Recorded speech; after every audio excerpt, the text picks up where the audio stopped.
Supercoach 360. Mission Supercoach 360. Animation. Supercoach 360 podcast.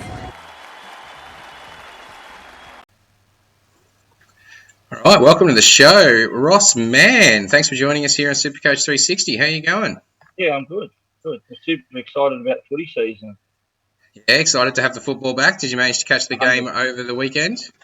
Yeah, I watched the Indigenous game. I didn't watch the other one, the Broncos Manly game. I didn't get a chance to watch that, but yeah, some pretty good performances in that Broncos game, as I heard, and some Supercoach potential there for sure. I think Pereira was pretty good for them, I believe, and Mann was good. So hopefully we can lock him in as another cheapie with a bit of luck. Who was that? Mann. He's a half of the Broncos. MAM. His name is. Oh, okay, cool. Yeah, he wasn't even on my radar, so that's good to know. Let's have a look. Yeah. He's open. Did A-Ray play? No. No, So A-Ray's not in the first one. the halves was sort of shared between Tyson Gamble, Billy Walters, and there was another one, and Mann as well. So, yeah, it was pretty interesting to watch because I think Billy Walters struggled a bit in the halves, but when he moved into the hooker role, he was very, very good. Yeah, I'd say I was hearing that in the number 9, Billy Walters was shining a little bit. Any chance he might get that sneaky number 9 and actually be able to lock down that spot, a starting spot in his team? He could, but the only thing for me is I worry about is the rotation of the minutes between him and Corey Pakes as well if he does start. I can't see him probably playing more than maybe 40, 50 minutes, but I haven't had a look at his price yet, but I think there's probably better options out there. Just the unknown, that's the thing. All right, speaking of better options, you've been doing some work for us at supercoach360.com, new website, which if you haven't checked it out yet, make sure you go and have a look at it now. It's a great resource full of articles, opinions, tips, tricks, all sorts of stuff to do with Supercoach to sink your teeth right in. And you've actually recently just done one on your teams, and I've noticed down the bottom you've got a little bit of a Ross's Roundup section, which has pretty much all the Supercoach relevant players, club by club, which for a bloke like me who is trying to avoid those poison mids, this is an invaluable little resource. So let's start at the top. I just want to ask you about a few of these players. Selwyn Cobbo, name I've heard going around the tracks with the Broncos. You think he's going to be Supercoach relevant this year? I think he could be, but after Pereira's game yesterday, he could be putting a bit of pressure on him too for that position as well. But for me, yeah, he's definitely looks like he might be a decent option. Obviously, he'll probably play centres or wing because Penacini will probably be the fullback for the Broncos. But yeah, it's all going to depend on whether he gets named in the team list as well. So definitely an option if he starts. What about Penacini at fullback? Would you consider him Supercoach relevant? Not really, because there's so many other decent options at fullback. I mean, most people are going to have the main three. They're going to have Turbo, Teddy, Pappenhausen. They're going to be the main three that most other people are going to have. So he's probably not an option for me. No, fair enough. I did hear someone the other day say, I think it was even Con on last week's episode, reckons that a cheapy fullback, a 60-point man, and Turbo is going to outdo the Teddy Pappy combo. What do you think about that? There's a possibility it could happen. But in saying that, I mean, it's hard to pass up on those three, though. I mean, I know there's money there to be made, but I think you're going to have more upside with going perhaps Teddy or Turbo over anyone else. I don't think any of those other ones that have been discussed. There's some good options there, don't get me wrong. Tyrell Sloan, Will Kennedy, Dylan Edwards, they're all good fullbacks, but I just don't think they've got the upside of these other players, especially perhaps having the goal kicking too. Fair enough. Yeah, well, that's it. Pappy is a goal kicker. I mean, we know he's a demon, but the goal kicking, especially from a ceiling club like Melbourne, their ability to put on points and therefore get you those extra points from kicks is a bit hard to walk past, isn't it? Yeah, absolutely. All right, so for the Bulldogs, you've got Tavita Pungai Jr. and Luke Thompson, two big names I've heard going around in terms of forward pack choices. Obviously, Pungai's just moved over from the Panthers, being at Brisbane last year. A bit of a return from the dead, so we can expect some big minutes from him over at the Bulldogs? Or do you think he's going to be used as a strike weapon? No, I think he's going to play 80 myself. I think he'll play 80 on an edge, and I think he's pretty much nearly a must-have, to be honest with you. He's just an absolute beast. We've seen what he can do at the Broncos, and I just think he's in for a big year this year. Okay, so for the Sharks, Nico Hines, Cameron McInnes and Jesse Ramian have made your list of Supercoach relevant players there. Obviously, we all know about Nico, and we're watching and waiting with him. Cameron McInnes is a bit returned from the dead. Jesse Ramian, we saw in the Indigenous round over the weekend, and he's looking like he's in some pretty good touch. He was in good touch last year, a bit of a pot option for the Supercoaches out there. You think he's going to be just as relevant this season? Oh yeah, absolutely. Yeah, he's going to be on the back of a decent back line that they've got there. I think his base is quite good as well for them. Makes a lot of tackle busts, line breaks, and all that sort of stuff. Trindle and Hines in the halves. I think Hines was a bit disappointing last night in the game. I didn't think he was great. I think he's a good option, but for me, he's a wait and see. I think there's other better options in the halves. I just think until he gets that combination going with the rest of the team, he's pretty much going to be. I just don't see him going great. The only thing is for him, he might get the goal kicking. I don't know. It's going to be down to him or Trindle for the goal kicking. But for mine, Nico Hines is a wait and see. Definitely, he wasn't great for the Storm when he was in the halves last year. He seemed to struggle a bit Supercoach points wise. Yep. Yeah, that's it. Yeah, he did very well at fullback, where he was able to convert, but playmaking didn't exactly translate into Supercoach all that much. Moving on, the Titans, obviously David Fafita, he's a big one. Quick question: are you starting with Deefy if he's fit in the weekend? I don't have him at the moment.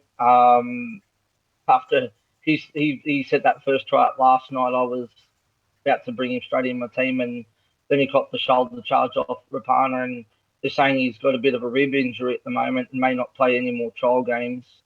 So that kind of puts me off a bit because is he going to be right for the first game for starters?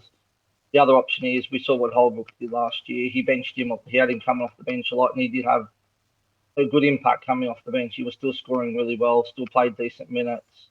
He's got so many tackle busts in him that it's not funny. He's just an absolute beast of a bloke. But I think for me, after what I saw yesterday, it'll be a wait and see for me. Hopefully he'll drop some bit of coin and I can pick him up nice and cheap. Yeah, that's it. That would be great, wouldn't it? I'd love to be able to pick him up for $500K. He's hoping he's all right. But the other thing, especially if it's a rib cartilage issue, that could be something that niggles him all season. Especially the fact it's only just happened at the start. I mean, he might play through. We know the guy's a bit of a machine when it comes to that. I think he was playing through with a broken wrist or something last year. But rib cartilage injury, obviously, to a big power forward like that, it might affect his game and his ability to be able to just nail all those tackle busts and line breaks. Bo Firma from the Titans too, I've also heard going around in circles. Are you looking at him? I will be if he starts. Yes, definitely. I think he's a good option. I think as I said, I've done on my predicted teams. I think Firma will start on an edge somewhere. I think Proctor will probably come off the bench. I think he's pretty much past his day. But it's a hard one because it's an awkward price where he's priced at about 300 and something. And if he plays 60 minutes, it's okay. But for me, I don't know. I'm up in the air at the moment, to be honest with you. I don't have him in my team at the moment, but he's definitely an option if he starts. Alrighty. Moving on then for Manly, you've obviously got the Supercoach staples in Tommy Turbo, Ruben Garrick, especially after last year, Daly Cherry Evans. Josh Schuster's on your list there as well. I've heard that he may have done an injury. It isn't going to be available for round one, which sucks for Supercoach. Your man to watch over there is Homole Olakauapu. Big things about him as a bit of a power forward as well. What can I say? The bloke's just a beast. He was just unstoppable pretty much for Manly last year. He scored a few tries. He was just in absolute beast mode. And I think on the back of their halves, I think they'll just get the roll forward. And I I think he's around about 500k, so he's at a good price. You know, he's a good price. So I think he's definitely one worth looking at. One of those value forwards that's I think so. Yeah. Ideally build you some points, some solid bankable points each week, but ideally build your bank for you as well. That's it. All right, moving on to the Storm. Ryan Pappenhausen, that's a given. Cam Munster, that's another given. Jerome Hughes, Harry Grant, and Brandon Smith. I mean, that's it. They're all just Supercoach gods, aren't they? Xavier Coates, you've put on your list there. Obviously, he was Broncos wing last year. I believe he's taken up the left edge spot that the Foxes left vacant down at the Storm. You think he's going to be able to replicate some of the results that we saw Josh Adokar get for Melbourne? I think so. If he can get the ball, I actually think he'll be more lethal than what Adokar will be. He may not score the amount of tries that Adokar scores, just because he probably doesn't have the pace of Adokar. But with Adokar, his base wasn't great. He was always relying on line breaks and tries to score his Supercoach points. Whereas I think with Coates, he's just a big bloke, and I think he'll make more tackle busts and line breaks and stuff like that. So I think on the end of their back line, I think he could be in for a pretty big year this year. It's going to be very hard for the right edge to get past of any team, really. To be getting past Melbourne with Olam and now Xavier Coates sitting out there. Like you said, he's such a massive body, and then Olam's a wrecking ball. You just need to stay away from him. Olam's just a beast. You don't think? Just a shame his base isn't better. I'd be all over him too. Like, he's just not, unfortunately, not Supercoach relevant player. Viewing. Great to watch, though. Yeah. The Warriors, Josh Curran, you've got there. Big name from last year, of course, Sean Johnson, who we've all heard about for years and years. We're well aware of what he can do. I'm hearing that he's happy being back at home and he's playing some good footy. So I'm interested to see how the Warriors start their season, how he starts in the halves. I'm more curious about who he partners him in the halves and how they're going to go off the back of SJ. Yeah, it's a tough one at the moment. They've got so many options over there at the Warriors now. I mean, I think Cody Nicarino certainly was good last night for them in the Indigenous game as well. But they've just got so many options in that halves that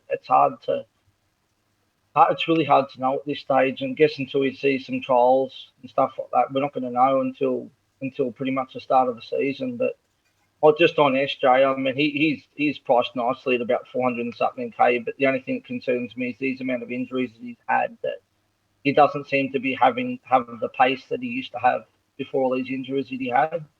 Not saying he won't be Supercoach relevant, because I definitely think he will, but I don't think he'll be goal kicking, so that's a bit of a down for him. But it's not the worst option, to be honest with you. If you want someone cheaper, I don't mind it. The Warriors have a good draw to start with too. Actually, they've got some really good matchups for the first 6 games or so.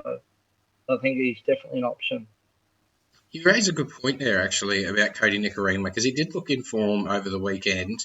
And he's obviously a solid, experienced half who's experienced a bit of growth since returning back to the Warriors. Does that mean that Bergs' idea of maybe CHT playing 9 isn't completely crazy? I don't think so, because they're going to need a backup hooker. Like, Wade Egan's not going to play 80 minutes. He's not an 80-minute player. He's very injury prone as well. He had a few injuries last year as well, which put him out for a few games. I think CHT has definitely got the build to be a hooker. I don't know if he's wasted there or not. I mean, I rate him in the halves too. I think he's a really good half as well. But again, it's just going to be a wait and see to see what happens. I mean, they're both decent options, to be honest with you. CHT and Nicarimo, I think they're both good shouts to partner Australia in the halves. And as I said, I think the trials are going to be the ones to watch to see who does better. Alrighty. Breakout year last year, the New Zealand fullback, Rhys Walsh, took over from the great man RTS, who we all know was incredibly Supercoach relevant. You think he's going to be an option at the fullback spot this year? He may be. He hasn't. I don't know. I just don't know how he's going to go this year. I mean, there's been so much talk about him wanting out of the out of the Warriors and went to go back to Queensland, which I'm not sure why, when they haven't been playing at home for like 2 years, and they've pretty much been based on the Central Coast, which is probably not the worst spot to be based, but he's got a contract to play for. I don't know. I mean, I just think that he's probably about 5 or 6 in the list for me for fullbacks, because I reckon, Ponga's probably before him as well, behind the other 3 that we've already spoken about. But Latrell's got to be up there above him as well, especially with goal kicking duties. Latrell over at Souths, for sure has to be above him. I think Latrell's going to be. It's just going to be hard to get them all in. This is the problem. I think Latrell's going to be pretty much a lock and load when he comes back. But then who do you not have? You're going to have probably Turbo most likely. Then you're not going to have Paps and you're not going to have Teddy. So I just think with the fullbacks issue, I don't think that Turbo will be so far ahead points wise than what he was last year. I think it's going to be a lot tighter at the front. Pappenhausen can stay fit and play the full season. I think he'll be close to top point scorer for fullback. I think with Teddy having Keary back too, he's going to make a massive difference for Teddy's game. So it's just there's so much potential at fullback that going to be interesting. It's what could change, could change everyone's tactics. And do you stay with the pack or do you go for pod options? It's going to be interesting. Yeah. I think it's going to be the year of the pod fullback, to be honest. I think whoever plays the fullback game correctly this year is going to be in with a good shout. Because, if you're able to, we saw last year with their ceilings, if you're able to pick and ride those fullbacks and pick up all of those high scores, it's going to make a massive difference to your overall. It might cost you some trades, but, I think the ability. It'll be interesting to see how the game's played and whether you're going to have as many absolute score blowouts this year. But I think if you do, you have to get on those ceiling clubs that are producing them, especially in your creative attacking positions, because there's just so many points on offer. While we're on the Warriors, though, Ewan Aitken is a name that I know Bergs has definitely been given a good shout lately, and he's made it onto your list as well with Tupanua Blake. So you're looking at him in your starting centres? Oh, yeah, I'm starting in my second row. I'm not going to start him in the centres, just because there's so many cheaper options in the centre position that I'm going to run them there, and I'll probably start Ewan Aitken in the back row. But I think 80 minutes for him this year, he was just an absolute beast when he was playing in the back row at the back half of the season last year after I think Toru Harris got injured. Question will be when Toru comes back around about round 10, will he hold his spot or will they shift him back to the centres? But I think by that stage he'll have made enough money that he could be a good trade up to a Fafita or some other gun like that by round 10 if he starts to drop cash. All right, cool. Moving on to the Knights. KP, obviously, bit of a no-brainer there. He's got to be up there with one of the top 5 fullbacks, and if he comes back to form this year, he could definitely make you some coin and some points. Bradman Best has made your list as well, and Tyson Frizzell. But the two which I really want to talk about, Chris Randall and Mitch Barnett. Yep. Chris Randall, cheapy hooker. If he gets the starting spot, is he a lock and load for you? I must have. Definite must have.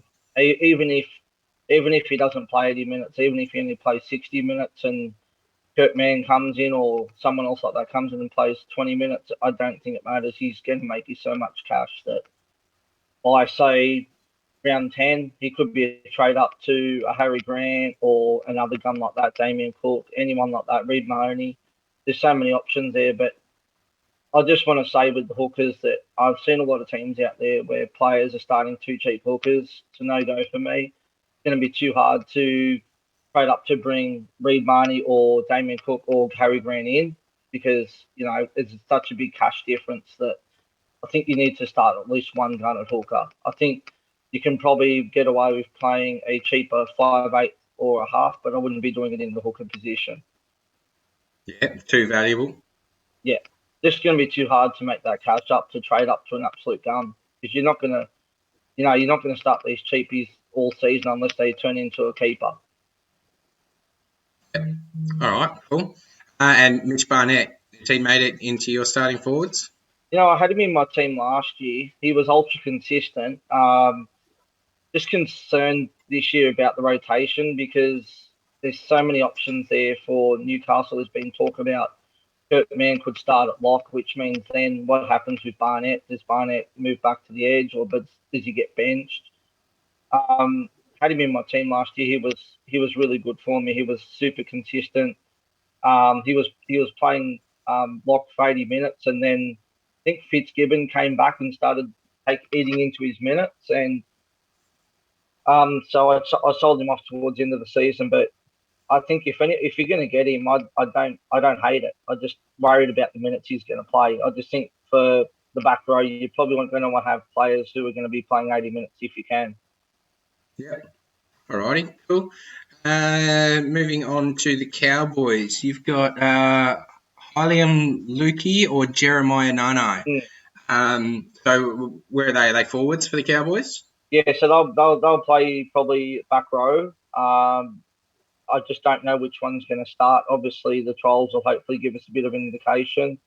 They're both priced about 300k, and if they're playing on an edge and they're going to be playing at least 60 minutes, there's plenty of cash there to be made with them. But with the Cowboys, they've got such a good draw to start with, but they just don't think they've got any Supercoach relevant players to start with other than those two. I mean, Lolo is underused. I don't know why Peyton does it. He probably should be playing at least 60 minutes. We saw last year he was playing 40 to 50 minutes max. This is a good price at 450, but I'm just concerned about the minutes he's going to play. There's been talk he's not going to play lock. There's been talk he's going to play front row, which means he probably will only play 40 to 50, and I just don't think that's going to make him Supercoach relevant. All right, fair enough. Okay, moving on to the Parramatta Eels. Clint Gutherson at fullback, you've put him up there. Is that just to do with their draw to start the season? Like, is he genuinely a contender for you? It's just probably their draw to start with. I mean, if you want a pod option, I mean, it'd be probably a bit crazy to go away from those three that we've spoken about earlier, but I don't hate it. I think he's an okay option, especially with the draw that they've got to start with. Might make you enough money to build you up to getting, Teddy or to Turbo or someone like that afterwards. But I don't think you'll be a keeper. I think you're definitely going to need to have two of those three that we've spoken about, or four, even with Latrell. I think they're the ones that you're going to have at the back end of the season. All right. Reed Marnie, we've obviously mentioned as one of the hookers that we definitely want to be able to try and get. Will Penacini, a bit of a new name over at the Eels. Yeah, he played a bit last year. He should take Blake Ferguson's spot, vacant position. I think, especially with the draw that they've got to start with, he's priced really good, just under 300k, and I think he's a really good option for the start, and hopefully he can make you enough cash by about 6 or 7 rounds to trade him up to a gun BTW. So I think he's definitely an option. I've seen him in a lot of teams, and there is quite a lot of cheap options for the CTW this year, which is good. So plenty of cash to be made in that position. All right, sweet as. Ryan Madison and Nathan Brown have made your list for Parramatta as well. You willing to take the gamble on Maddo, given the history of head knocks? I don't have him in my team at the moment. I've seen him in a few sides. I'm just concerned about all the head knocks. I owned him last year, had him for a game, got knocked out, was out for a few games, so that cost me a trade. But I don't think it's the worst. If you can stay out of getting concussions, he'll definitely start 80 minutes on an edge, and I think he's definitely a relevant player. But I just don't think I can take that risk at the moment, to be honest with you. But how long can you say you can't take the risk for, and then you don't bring him in, and he keeps pumping out scores of 80 every week or something? So yeah, that's it. It's just that risk he's got to take. Unfortunately, it's like any player who's had the concussions and that coming back from major injuries. So. I've got Luke Keary in my team at the moment, and I'm still and ahhing about that. But again, come back from major injury, I just don't know. Yeah, it's always a risk. Moving on, the Panthers. You've got Nathan Cleary and Brian Toto. I mean, both incredibly Supercoach relevant, absolute guns. I think they're who the sort of people that everyone is aiming for and having their team by the end. Isaac Targo has also made your list there. So you liked him, what you saw of him last year? I did, and I think he'll take that spot vacant. One of those vacant spots in the back line. Coming back, he should play 80. He'll play 80 minutes once he starts, and I think at his price, he's definitely Supercoach relevant. Hopefully, turn into a keeper or make us some good cash to upgrade to a gun player later on. Alrighty. For the Bunnies, Cody Walker, obviously the main half over there now. Damien Cook, Arrow, Latrell Mitchell, Cam Murray, all certified Supercoach Gold. The new names you've got on there, Keon Koloamatangi and Lachlan Ilias. So you think Lachlan's going to get that starting spot? I think he will. He'll definitely start in the halves, but I'm a bit concerned that when Latrell comes back, that if Ilias isn't in form, that they might put Taff in the halves. So for that reason, I don't have him in my team at the moment. I just think it's too much of a risk. It's as if come back round 4, round 5, he's not playing. You're just going to be wasted on your bench. Also, too, then he's not going to make you much cash because as we know, the price rises don't start until after round 3. So that's a concern for me. So at the moment, I don't have him in my team. I want to have players there that I know are going to definitely play. So he's a no-go for me at the moment. All right. No, but I have seen him definitely making the list of a lot of people's teams, that's for sure. Keon Koloamatangi. Had a standout year last year. Yeah, I had him in my team last year. He was brilliant for me last year, just ultra consistent. Sometimes plays 80 minutes, can play between 60 to 80 minutes. He was really good. Like, he was pumping out, solid 60s or 70s for me last year. Unfortunately, got suspended at the back end, so I didn't have him for the last few games, and I couldn't trade him out. But yeah, definitely one to look at. But it's just hard with the rotation of there now. The Gyro is there as well. They've got plenty of options for the back row, so could be one to watch. Alrighty. A few more left for the Dragons. Zach Lomax. You've got Jack Bird in there if he starts. Now, he looked really solid last year with the return from injury and the trade to the new club. So you think he's just going to keep going onwards and upwards this year?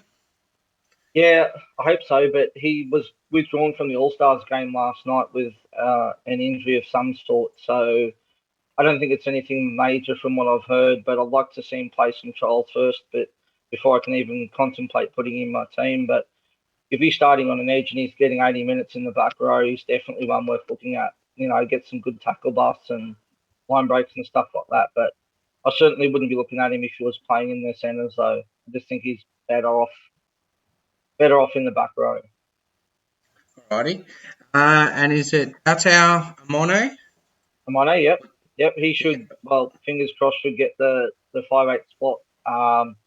Was really good for the Dragons last year when he played 80 minutes when they dropped Corey Norman. He pumped out some pretty good scores. I think there was a few scores there around about 70 or 80. So I think he will get the half spot, but he's in my team at the moment. I've got him as my reserve 5'8" at the moment. So yeah, he'll be in there. If he starts, I'll definitely have him in my team. Beauty. Moving on, we've got the Roosters. Obviously, Teddy, we've already talked about as being definitely one of the fullbacks to keep an eye on. Luke Keary, I know we've talked about last week's episode in the halves. Gus, it's Gus, especially getting that starting edge spot now. He's just going to be an absolute gun this year.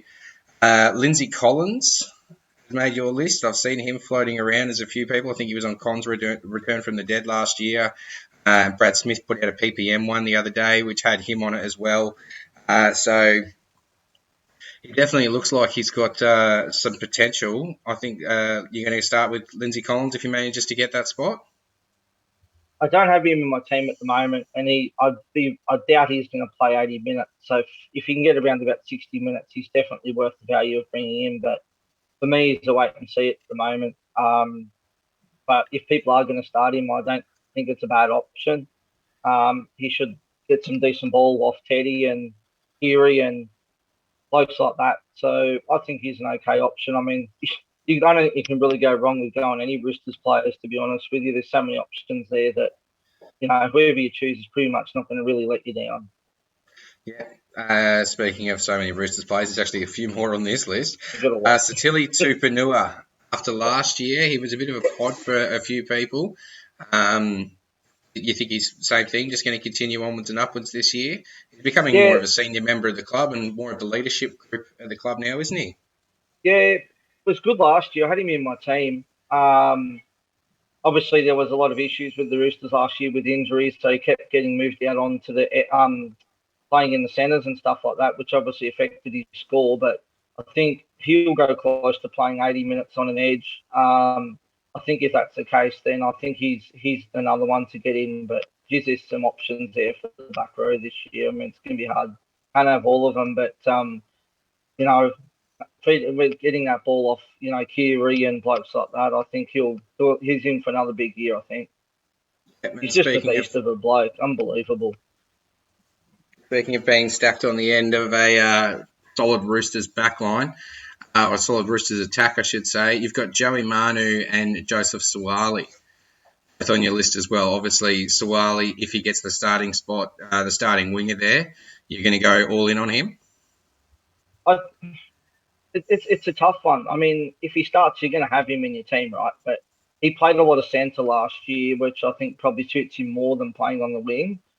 So for me, I don't know what Robinson's going to do. There's just so many options there for that back line. You've got Kevin Aguama there too, Momorowski, Billy Smith, who we know is a proven gun, but just unfortunately has had some horrific injuries. But look, if he's in the team and he's playing, I'll probably start him. But job security could be a bit of a worry for him. If he has a couple of stinkers to start up, there's a good chance that Aguama gets brought into the team. But again, we're not going to know anything until we see those team lists come out, and then we'll go from there. But I just think he's probably better off in the centres and playing on the wing.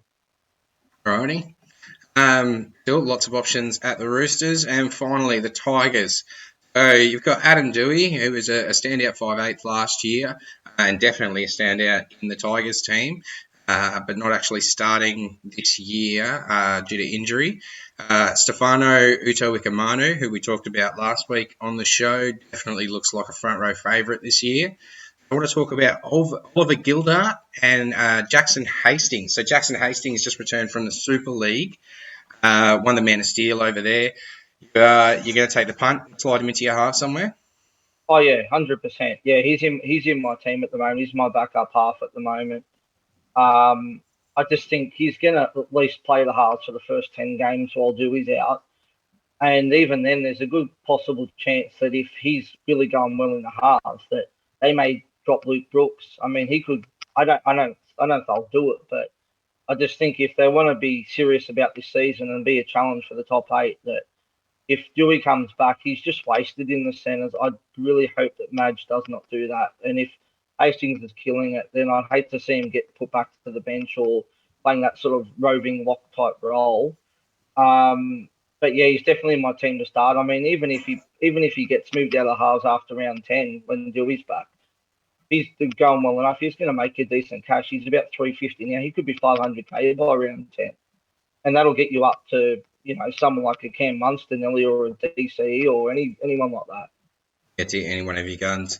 Yeah. Oh, and Oliver Gildart. I've seen that name float around in a couple of people's spreads as well. Who is this bloke? So he's from England. He was a try-scoring machine over there, tackle bust machine. It always kind of a bit worries me about players who haven't played in the NRL before, because I think the English Super League is a bit softer in regards to quality compared to the NRL. So I'll definitely have him in my team at the price he's at. It's a bit awkward at 280k, I think it is, when he hasn't played NRL before. But I'll definitely have him in my team. I won't start him because I know we're playing Melbourne first game up. So it'll be a wait and see for me. But I'll get him in my team and just see how he goes. I mean, yeah, I'm not sure on him yet. As I said, it's just different game to playing over there to playing here.